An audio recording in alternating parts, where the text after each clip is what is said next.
우리가 오늘 읽은 창세기 27장의 말씀을 잠깐 설명해 드립니다. 아브라함의 시대가 끝나고 이제 아브라함의 아들 이삭의 시대가 시작되었습니다. 하나님은 아브라함에게 너에게 복을 주되 내 자손들의 후대가 복이 있게 하시겠다고 약속하셨어요. 그래서 아브라함은 어떠한 경우에든지 하나님의 말씀과 명령과 규례와 율례를 철저히 잘 지켰습니다. 그랬더니 아브라함이 죽어서 하늘나라 가고 이제 그의 아들 이삭의 시대가 되었는데 이삭의 삶을 보니까 말할 수 없이 손해와 손해를 계속해서 당하는 일을 경험하는 거예요. 아버지가 팠던 우물들을 팠는데 물을 얻었어요. 그랬더니 그 땅에 사람들이 와서 이거 우리 땅이니까 우리 우물이다 내놔라. 그 이삭이요 그 우물을 뺏겨요.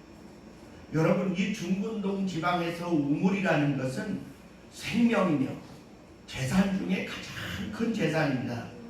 우물을 아무나 소유할 수 없는 아주 놀라운 보물인데 우리는 우물터 그러면 요만하게 만드는 우물인 줄 알죠. 그렇지 않아요. 운동장만큼 팝니다. 우물을 이렇게 파서 소라처럼 빙빙빙빙 돌아 내려가면서 우물을 파요. 이렇게 깊게 이렇게.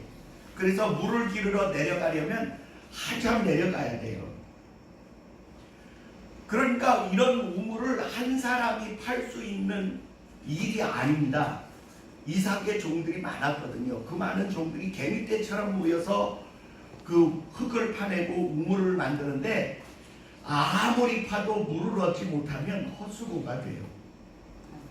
그런데 말이요 하나님이 이삭에게 나타나셨어요.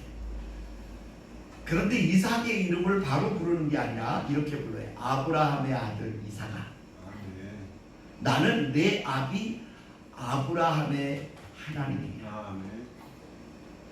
너는 내 말을 들으라. 내가 너의 아비 아브라함과 한 축복의 약속을 너에게 반드시 실행시켜 줄 거다. 이렇게 이야기해요. 그러면서 그 그랄이라고 하는 블레셋 땅에 이 이삭이 거하고 있었는데 그 땅에 흉년이 들었어요. 그러니까 이 많은 노복과 종들과 그리고 소와 양과 그 낙타들의 떼가 지금 다 굶어 죽게 생겼는데 하나님은 뭐라고 말씀하시느냐 하면 너는 이 땅을 떠나지 말고 애굽으로 내려가지 말라. 우리 한번 따라합시다. 흉년이 든 땅, 고생하는 땅. 그런데 그 땅을 떠나지 말래요. 그 말은 무슨 뜻이냐 하면 여기에서 내 말을 지키기 위하여 애쓰고 고생하면 내가 반드시 너에게 너의 아비에게 약속한 축복을 이루어 주겠다. 그래서 여러분 그 약속을 믿고 하나님 말씀을 믿고 이삭이 그 1년을 고생하며 참느라 말할 수 없이 고통을 당해요. 그러면 하나님은 왜 그를 좀 편안한 곳으로 떠나갔다가 다시 돌아오게 하지 굳이 거기에서 그 고통을 감당하게 하셨겠는가? 그것은 여러분 이삭의 속에 믿음이 얼만큼 있는지를 알아보려 하신 거예요. 그랬더니 이삭이요 그 힘들고 어려운 흉년의 때를 1년간 기다리며 그 흉년의 때 씨를 뿌려 농사를 짓습니다. 1년이 지나가며 뿌린 씨가 곡식이 열매를 맺는데 풍년이 왔어요. 얼마나 큰 풍년이 왔느냐. 이 우리가 씨 뿌리는 비율에 30배, 60배, 100배 그러잖아요. 30배는 보통 평년작에서 풍년이 뜬 것을 30배라고 말합니다. 60배는요 거의 10년에 한 차례 오는 풍년을 60배라고 말해요. 100배는요 100년에 한 차례 올까 말까 한 어마어마한 풍년을 100배로 표현하고 있습니다. 그런데 여러분 이삭이 그 해에 100배나 소출을 거두어 들여서 마침내 거부가 되었더라. 성경은 5장에서는 그렇게 기록하고 있습니다. 그러자 이삭이 엄청난 거부가 된 것을 그 땅 블레셋 사람들이 보고 배가 아팠어요. 저 사람이 남의 나라 사람인데 우리나라 땅에 와서 농사를 지어서 백배를 얻고 저 많은 소와 양과 떼를 이루어서 거부가 되었으니 저거 어떻게 해야 할까? 그래서 그 아비 때에 팠던 우물을 와서 이거 우리 땅에서 나온 물이기 때문에 우리 우물이다. 내놔라. 그랬더니 여러분 나 같으면 싸웠을 거예요. 그런데 싸우지 않고 알았노라. 그리고 기한을 정하여 이웃 산 밑에 골짜기로 이사를 하고 거기 가서 우물을 다시 파기 시작을 했는데 거기에서 또 물이 나오기 시작한 거예요. 그러니까 이 블레셋 사람들이 놀란 것은 아니 우리는 평생 파도 우물을 하나 얻을까 말까 한데 저 사람은 가는 데마다 파면 우물이 나오는 거예요.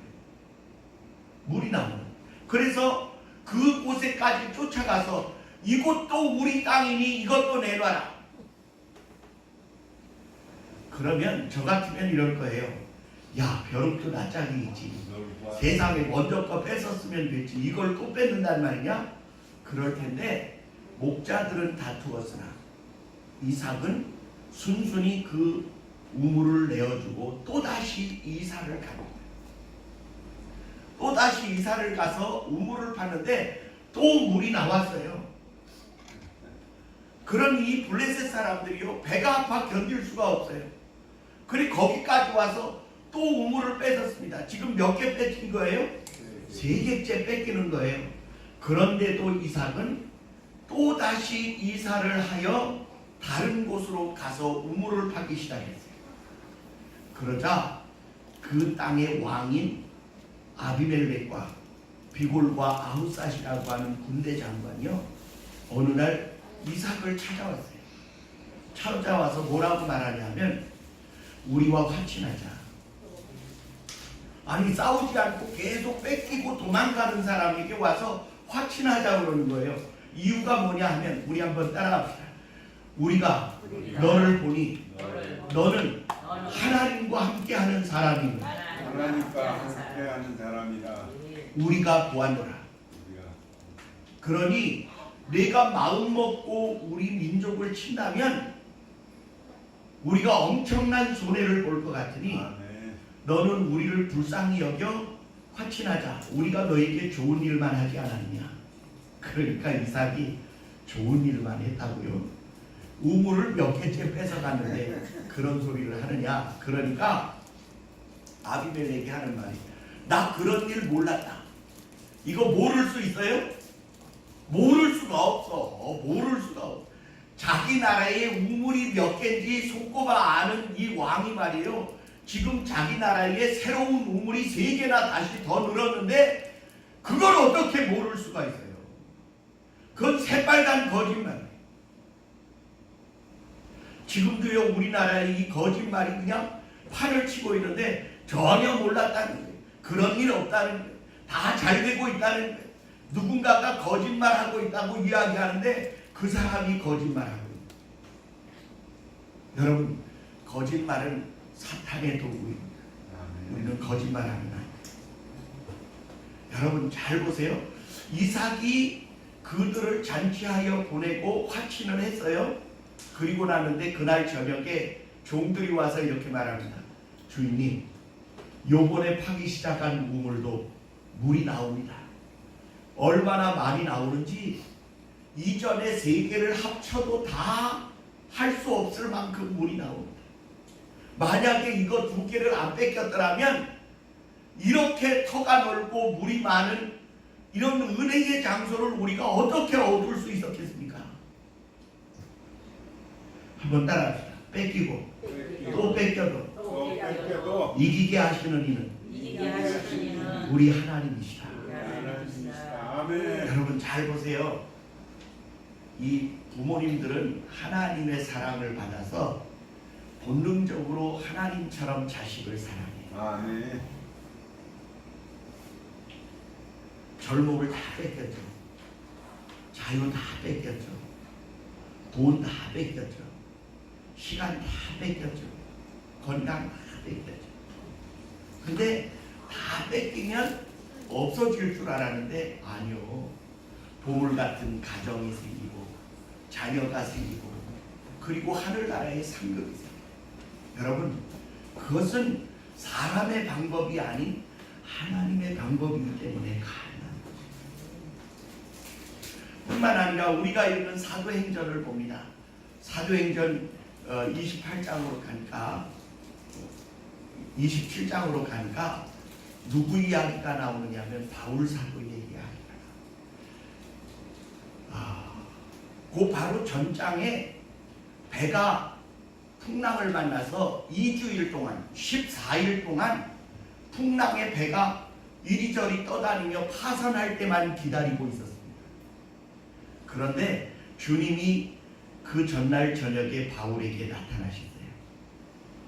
바울아, 두려워하지 마라. 내가 이 배에 있는 276명을 다 내 손에 붙이리라. 잃는 것은 배뿐이요 한 사람도 다치지 않게 하리니 너는 두려워하지 말고 이들에게 말하라. 그래서 그 다음날 아침 바울이 일어나서요, 이제 얼굴이 창백해져 죽기만을 기다리고 있는 276인들에게 이야기를 시작합니다. 여러분 들으시오. 그러자 아니 이게 뭔 소린가. 그리고 정신을 차리고 소리나는 곳을 바라보았더니 죄수 아닌 죄수가 말이에요, 쇠고랑을 찬 채로 여러분 들으시오. 내가 섬기는 하나님이 이번 항해에 대하여 어려움이 있을 것이라고 말해서 내가 선주와 선장에게 그리고 백부장에게 말하기를 이번 항해가 매우 어려울 것이니 겨울을 나고 봄에 출발합시다. 그렇게 이야기하였더니 내 말을 무시하고 출항하여 지금 이 배가 파선되기 직전에 이르고 276명 여러분들의 모든 재산을 바다에 다 던지고 이제 목숨까지도 위태로운 지경에 이르렀지만 내가 섬기는 하나님이 어젯밤 내 옆에 서서 말씀하시기를 바울아 두려워하지 말라. 잃는 것은 배뿐이요 276명의 생명을 하나도 다치지 않고 죽임을 당치 아니하고 다 내 손에 붙이리니 내가 그들을 살려내게 한다. 내게 그렇게 약속했어. 그러니 여러분 힘을 내고 용기를 내고 그리고 밥을 먹고 힘을 차려서 배가 깨어져 없어지게 될 때 헤엄칠 수 있는 준비를 다 하시오. 그래가지고요 276명이 살아나게 됩니다. 마침 가까운 곳에 섬에 이르게 되었는데 그 섬 이름이 멜리데라는 섬이에요.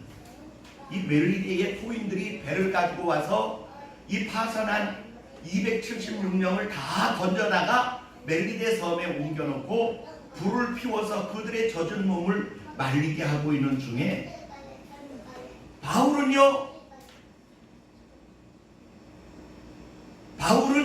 자기가 그들을 살려냈으면 좋은 자리에 앉아서 불을 쬐도 괜찮을 텐데 자기가 나무단을 친히 가져다가 불에 얹어서 사람들을 돕고 있었는데 나무단 속에 잠자고 있던 뱀이 튀어나오며 바울의 손을 꽉 깨뭅니다.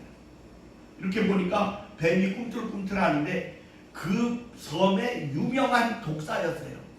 물리면 살아남는 사람이 없는데 바울이 이렇게 보더니 불에다 이렇게 떨궈서 뱀을 태워버렸습니다. 그러자 토인들이 하는 말이 저 사람은 틀림없이 사람 죽인 살인자다. 바다에서는 살았으나 공의가 살지 못하게 하는도다. 이제 곧 죽을 거다. 그리고 쳐다보고 있는데 아무렇지도 않은 거예요. 그가 쓰러지거나 엎드러지거나 또는 어지러워하거나 고통스러워할 줄 알았는데 아무렇지도 않게 불을 쬐고 있는 걸 보더니 저건 사람이 아니라 신이다. 우리가 이제까지 이 섬에서 그 뱀에 물려서 살아남은 사람을 본 적이 없는데 어떻게 저 사람은 멀쩡할까? 이야기를 들어보니까 이 사람이 보통 사람이 아닌 거예요. 276명을 살려낸 영웅 중에 영웅인 거예요. 그래 그 멜기대 섬 사람들이 파산한 276명의 이 조난자들을 위하여 불을 피우고 3일 동안 그들을 극진히 융숭이 대접하는 중에 바울이 그 섬의 추장의 집에 갔더니 가장 높은 보블리오라는 추장의 아버지가 열병과 이질의 두 가지의 병에 걸려 누웠는데 딱 죽게 생겼어요. 그러자 바울이 기도하고 안수하여 그 사람을 치료하게 됩니다. 나사렛 예수 이름으로 명하노니 일어나라. 그러자 죽게 된 이 아버지가 벌떡 일어나더니 밥 가져와라, 물 가져와라, 내가 좀 씻어야겠다. 그러니 그 섬의 사람들이 얼마나 놀라있겠어요? 276명 살려냈지요. 뱀에 물려도 괜찮지요. 이질과 열병에 걸리면 100% 죽는 게 마땅한데 아니 뭐라고 기도하더니 예수 어쩌고 그러면서 그에게 뭐라고 외치니까 병이 떠나는 거예요. 너무나 놀랍잖아요. 그러자 사람들이요, 이야 신비한 사람이 왔다. 그래서 그 멜기대 섬에 병들고 연약해지고 소경되고 안중뱅이 되고 중풍병자 되고 벙어리 되고 귀신 들린 사람들이 몽땅 보블리오 집에 다 몰려왔습니다. 추장의 집에. 그런데 희한하지요. 바울이 예수의 이름으로 기도하고 안수하기만 하면 어떤 상태의 사람이든지 다 낫게 되었습니다.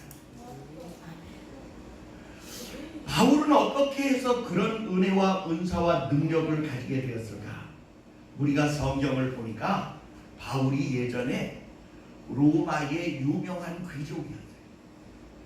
유대인 중에 유대인이고 그리고 히브리와 헬라의 모든 철학을 완성한 사람이에요. 그리고 귀족들을 친구로 둔 사람이고 바리새인 중에 바리새인이고 학문으로는 가말리엘 문화생으로 수제자이며 그 누구도 따라갈 수 없는 최고의 권위를 가진 사람이었어요. 근데 이 사람이 예수 그리스도를 만나자마자 어떻게 변하느냐? 그 이전에 자기에게 유익했던 모든 것을 다 버립니다. 로마 시민권도 버리고 친구도 버리고 학문도 버리고 명예도 버리고 직위도 버리고 다 버리고는 예수를 증거하는 일을 위하여 목숨을 거는 거예요.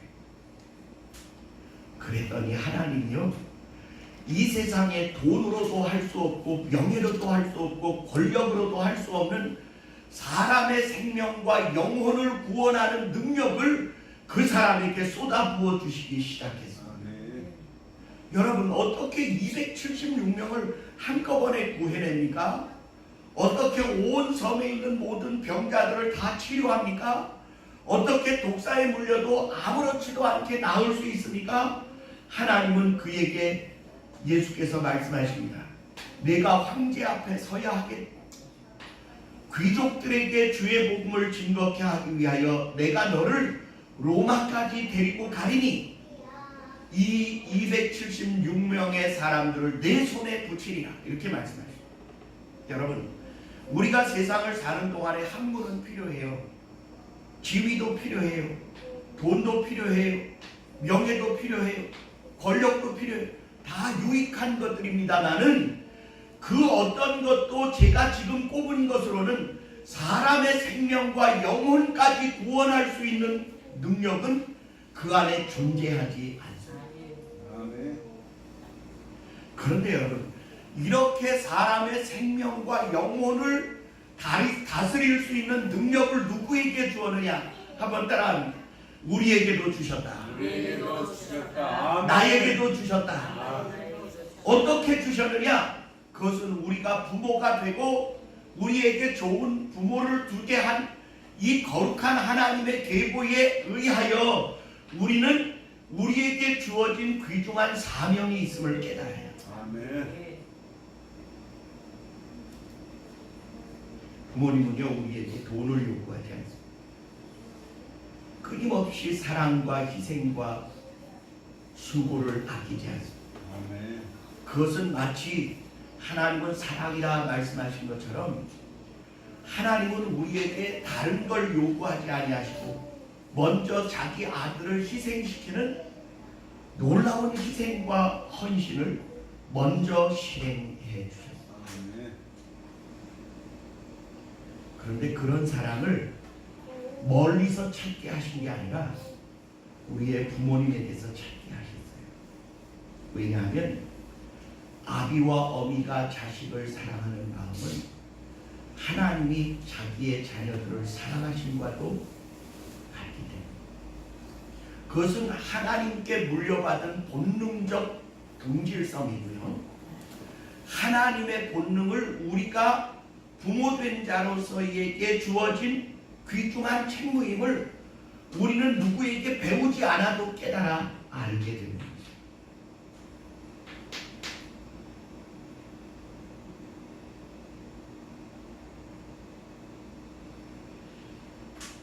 어머니의 뱃속에 10달 동안 새들어 살았는데 반값 한 번도 제대로 못 물어내요. 아버지. 어머니 젖을 몇 년 동안 먹었는데 모유값 한 번 제대로 치르지 못했네요. 아버지. 날 위해 눈물 흘리고 땀 흘리고 피 흘리고 수고하고 거칠어지고 마디 굵어진 손마디와 그리고 주름살이 무수하고 그 고난의 과정에 허기지고 배고픈 것을 참고 우리를 먹이시던 그 사랑의 은혜를 내가 제대로 한번 갚지 못했어. 이제 철들고 부모님의 마음과 생각을 되돌아볼 때가 되어져 뒤를 돌아보니 어버이 간 곳이 없고 가슴에 꽂아놨던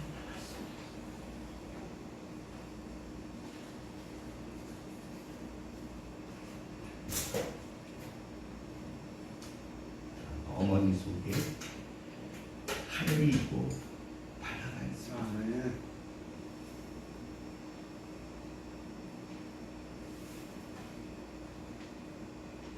우리가 때때로 이해하지 못하던 많은 어려움들과 고난과 슬픔들이 우리의 삶에 찾아옵니다. 제가 기도하다가 내 어머니에겐 그렇게 못했지만 내가 살고 있는 내 삶에서 정말 칭찬하고 격려하고 참 축복할 그 일을 해야 되지 않나. 그래서 제 삶에 정말 참 본이 되고 도움이 되는 분 몇 분을 선정해서 장한 어머니 상을 좀 드리려고 기획을 했습니다.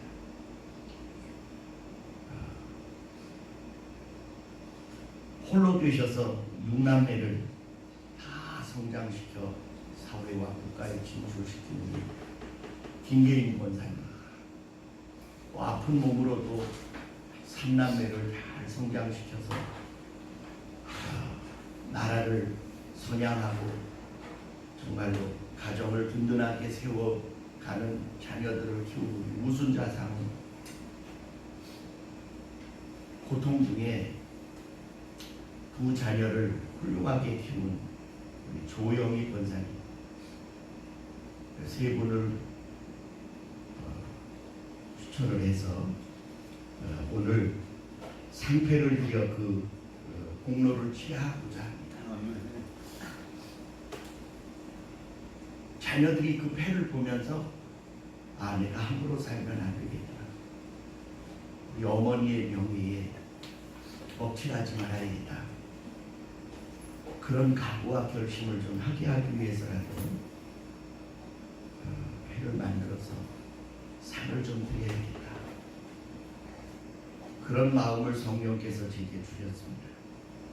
여러분, 우리가 한 세상을 살아가면서 마치 이 땅에서 영원히 살 것처럼 돈 모으고 땅 모으고 집 모으고 명예 모으고 권력을 모으고 쾌락을 모으고 향락을 모으고 그거 바보 같은 삶입니다. 죽음이 눈앞에 딱 오잖아요. 그거 하나도 자기의 영혼에 유익이 되지 않는다는 사실을 깨달아요. 아멘. 많은 사람들이 마지막 죽음의 순간에서 자기 인생을 후회하며 말하기를 아 나는 헛살았다 라고 말하는 순간이 왜 오는지 아십니까? 일생 마귀가 주는 그 헛밥을 쫓아서 그 모의를 쫓아서 이곳저곳을 떠돌면서 헛수고하며 살다가 정작 생명과 영혼에 관한 갈림길에 딱 서게 되어졌을 때 나는 정말 하나님이 나를 이 세상에 보내신 내 삶의 의도와 본래적인 사명에 충성했는가를 돌이켜볼 때 아 내가 바보같이 살았구나. 어리석은 것을 쫓다가 내 인생을 다 털려버렸구나. 그렇게 깨닫는 순간은 늦은 거예요. 그래 우리는 진정으로 깨달아야 할 그 깨달음이 어느 순간에 와야 하느냐. 오늘 이 순간에 깨달아져야. 아멘. 여러분 보세요. 이삭이 그렇게 가는 곳마다 우물을 빼앗기고도 이길 수 있었던 것은 그 아버지의 은혜가 그 아들에게 덧입혀졌기 때문에. 우리 한번 따라합시다. 내가 하나님 앞에 참되고 진실하게 잘 살면 나의 자녀들이 그 은혜를 덧입고 산다. 아멘. 성경은 이렇게 말하고 있어요. 악인들에게는 그 벌이 3, 4대1, 의인들에게는 그 복이 1000대에 이르게 하시겠다고 아멘. 약속하셨어요. 우리나라가 이렇게 복받은 원인이 뭐라고 생각합니까? 예전에 우리나라는요 귀신들을 섬기는 어리석은 나라였어요. 못 하나도 내가 원하는 곳에 박을 수가 없었고 내가 내 삶의 화장실 하나도 내가 원하는 곳에 만들지 못하고 살았어요.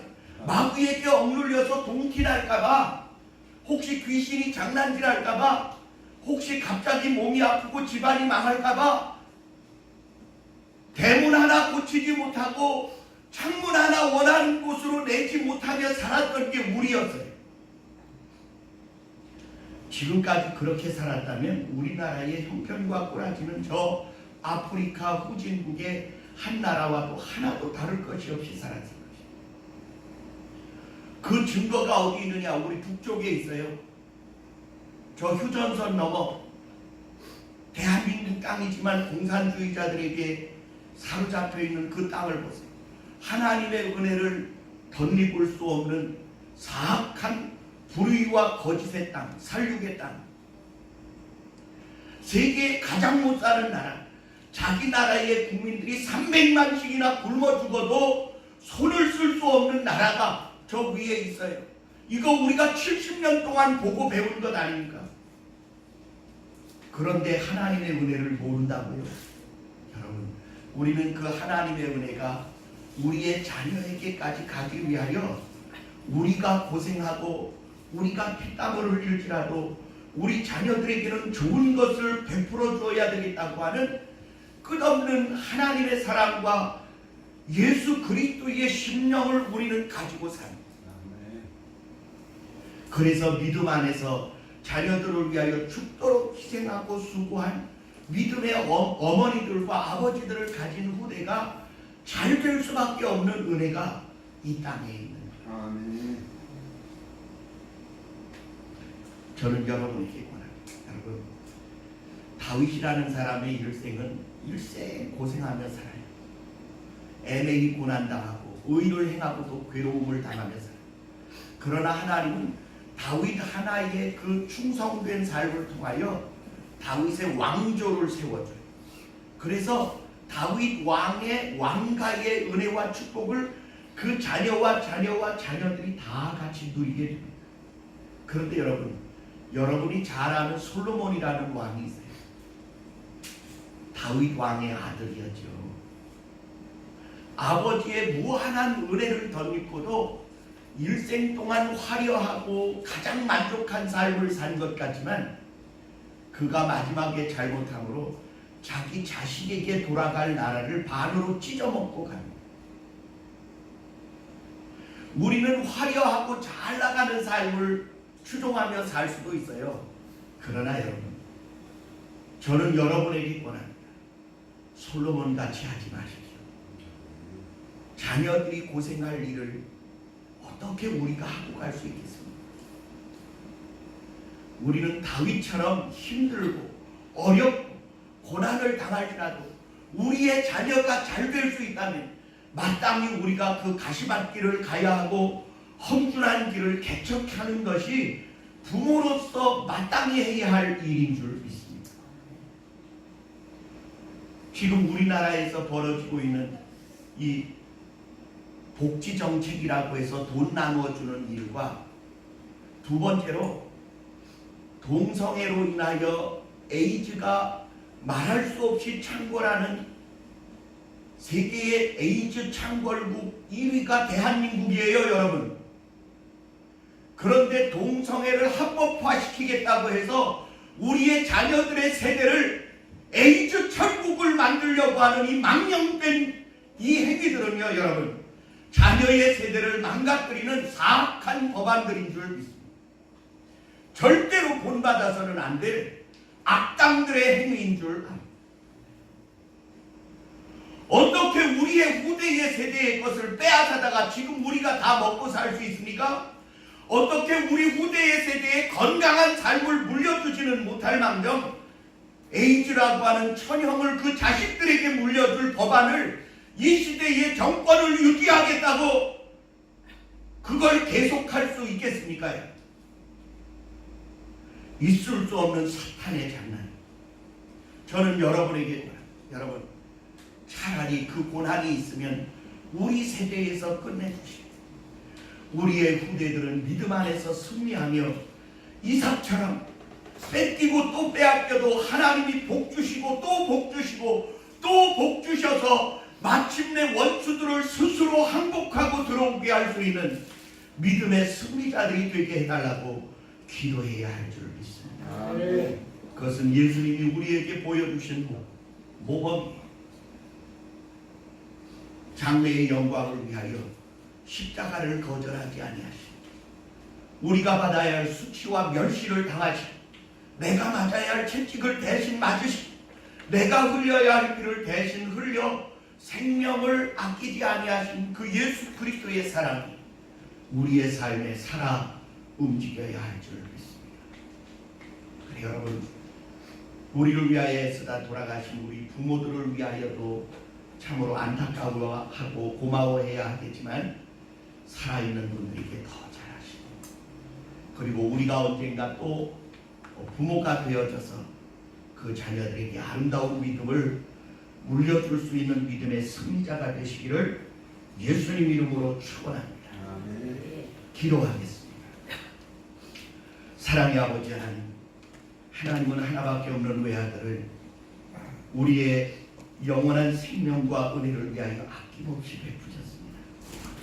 참으로 우리가 그 예수님의 순종하고 따르고 복종하는 십자가의 은혜가 우리의 삶에 있어지게 하여 주옵소서. 아브라함이 하나님의 말씀과 계명과 율례를 지켜 행하였으므로 그 자녀에게 그 복을 물려주시겠다고 약속하신 주님, 그 놀라운 은혜가 우리의 삶에도 재현되게 하여 주시기 바랍니다. 우리가 주의 영광을 위하여 우리의 자유를 포기하고 우리의 방종을 포기하고 우리의 만족을 제어하며 우리의 후대를 위하여 애쓰고 수고하는 모든 일들을 기억하시고 바울에게 아무도 따를 수 없는 놀라운 은혜를 베푸셨던 우리의 삶에도 그 같은 은혜를 쏟아부어 주옵소서. 우리가 주를 위하여 우리의 삶을 주님 앞에 성령의 능력과 권세가 우리의 삶에 힘있게 나타난 바 되게 하여 주옵소서. 예수님 이름으로 감사하며 기도하옵나이다. 아멘.